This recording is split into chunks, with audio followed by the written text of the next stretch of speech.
E pra të dashur miqtë e mi, ja ku po ritakohemi sërish së bashku për të komentuar ngjarjet edhe dinamikat që ndodhin dhe kanë ndodhur brenda shtëpisë së Big Brother. Nata e mbrëmshme ishte një natë e cila na emocionoi shumë. Një takim që ndodhi mes dy vëllezërish, të cilët i bashkon një nën. Historia e Stenaldo Mhillit është një histori e cila tashmë ka ngritur një pikpyetje shumë të madhe. Unë në fakt hulumtova për këtë histori për të kuptuar diçka më shumë rreth kësaj ngjarje. Nëna e Stenaldos është një heroin.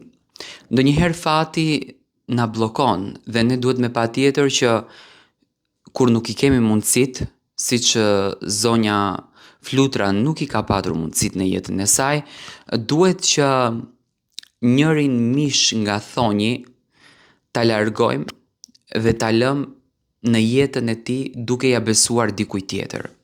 Do të thënë, historia e Stenaldos dhe vllaut të tij është një histori jashtëzakonisht e dhimbshme. Stenaldo ka mbetur pa babain e tij vetëm kur ka qenë 40 javësh. Do të thënë, shumë i vogël, ndoshta fytyrën e babait dhe e vërtetë është kjo, e ka parë vetëm në fotografi dhe ka të krijuar imazhin e babait në kokën e tij sipas fjalëve të nënës. Ai në Big Brother ka rrëfyer jetën e tij. Ka treguar dhimbjen e tij që ka kaluar. Por ka folë shumë pak për të vllaun, që e ka vlla nga ana e nënës së tij. Unë kam lindur, thot, në Lushnjë në 28 maj të vitit 1997. Kam lindur në një qytet ku nuk kam jetuar kurrë. Hiç muajin e parë të jetës time, derisa i mat në qershor po të ati viti ndëroi jetë. Do të thënë, pikërisht janë 40 javë që kur ka lindur Stenaldo dhe babai i tij ka ndruar jetë në qershor të vitit të Stenaldos që ka lindur. I vrar në mënyrë të poshtër, do të thënë Stenaldos babain ja kanë vrarë. Në atë vit të poshtër për të gjithë shqiptarët që na kanë bërë të humbasim më shumë se çdo herë në historinë tonë të brisht. U vra nga dikush mbasi ati i dha një përqafim dhe i ktheu kurizin për të vazhduar rrugën e tij. Do të thënë, njeriu i cili e ka vrarë babain e Stenaldos, skena e vrasjes është babai i Stenaldos e ka përqafuar duke i besuar këtij njeriu dhe në momentin që është kthyer për të vazhduar rrugën, zotëria në fjalë e ka vrarë. Dhe kjo është arsyeja pse unë gjithmonë kam thënë që në këtë botë të gjithë trimat vriten nga frikacakët. Kur njeriu rritet, thot, me një humbje të tillë, nuk ka më asnjë moment dramatik në jetën e tij. Nuk ka një moment kur ti e mëson. Ti thjesht e di që ndryshe nga fëmijët e tjerë, babi jot nuk është më aty. Ajo që dikush mund ta quaj dram, humbjen e shikimit, është prap një përjetim. Me thënë, Stenaldo e ka humbur shikimin që në kohën kur ka qenë, do të thënë, babai i tij, por gjithsesi ai nuk i quan më këto sfida të jetës. Që i bie për pjesën e mamas dhe familjes nga të dyja anët, si nga ana e nënës, ashtu edhe nga ana e babait Sokolit, sepse shikimi më humb relativisht shumë shpejt, thot Stenaldo. Familja e kuptoi kur unë isha 6 muajsh, që nuk kupton, babai i tij nuk e ka ditur dhe nuk ka arritur që ta kupton që djali i tij ka humbur shikimin. Për maman time, siç unë e kam kuptuar, ky mbetet një nga momentet më të vështira të jetës së saj, që nuk është pa diskutimi vetmi. Mjekët na thanë se unë kisha kaluar një infeksion në retinë.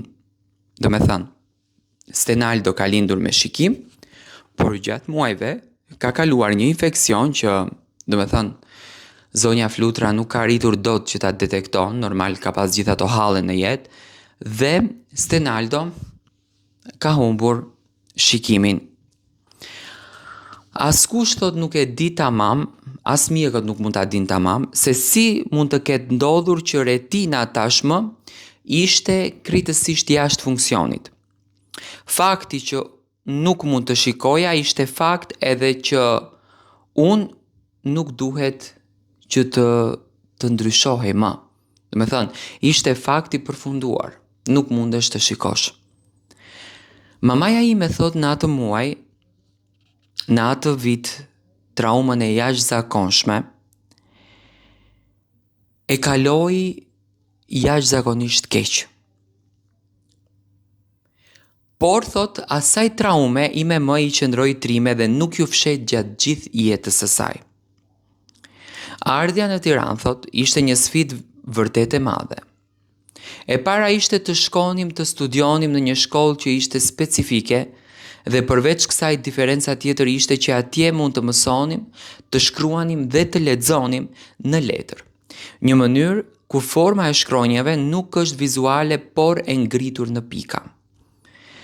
Vazhdoj atë isha një fëmijë shumë kurioz, do me thënë Stenaldo është rritur me një inteligjencë të paparë që e tregon sot, që në atë kohë si është floku im, tiparet e tjerë. Do me thënë ka studiuar mbi veten.